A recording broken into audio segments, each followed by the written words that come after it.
So the posh name for my job is consultant child and adolescent psychiatrist. But what that means on a day-to-day basis is I work with a range of people up to the age of 18, 19 who have various mental health problems. So it might be depression, anxiety, suicidal thinking, deliberate self-harm. It's about trying to find them a way to get through life, give them resources that they can use to manage their emotional problems and generally get them to a better place. So one of the reasons why I work with young people is that with young people there's always more sense of hope in that you really think you might be able to do something better for them, give them strategies that they can use and give them things that will get them into adulthood and give them a better course through life. With adults there's less sense of hope as many of them have really chronic mental health problems that are difficult to address. So young people do feel more hopeful.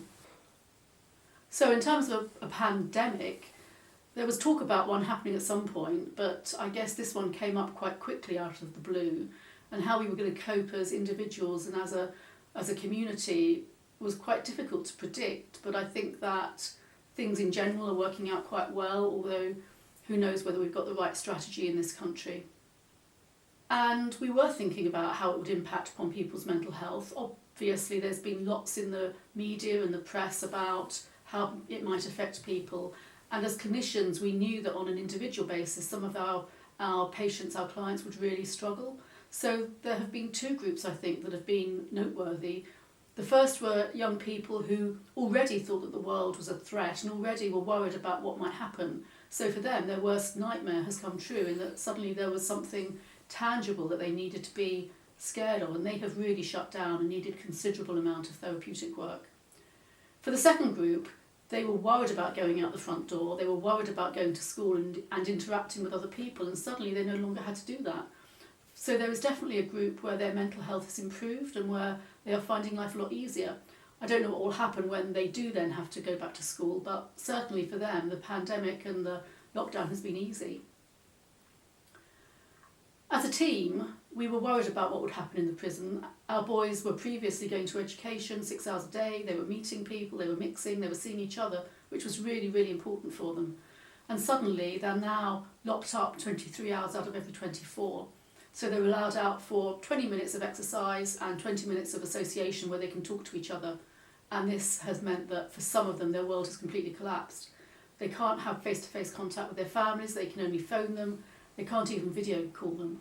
So there has been an increase in some young people's suicidal thinking. Some of them have got really depressed and felt isolated.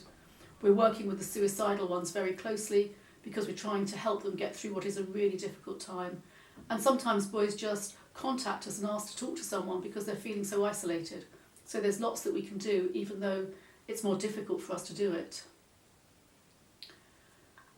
In terms of my own mental health, well, in order to do my job I have to be fairly robust, so I tend to cope with most things and I don't overtly show what the stress and what the difficulties are. But clearly lockdown has meant lack of contact with people that I love and a change in how I live my day-to-day life. But in general I think things are feeling easier, and I think we'll get somewhere in the near future where life feels a little bit more back to how it should be. Do I think that our way of life has changed forever?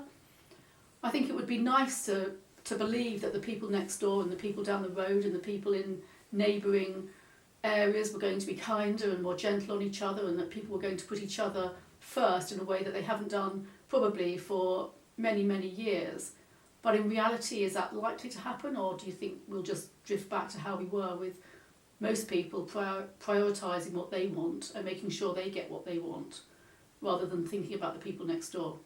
I think it's impossible to tell at this point in time, but it would be good to think that the world had changed for the better.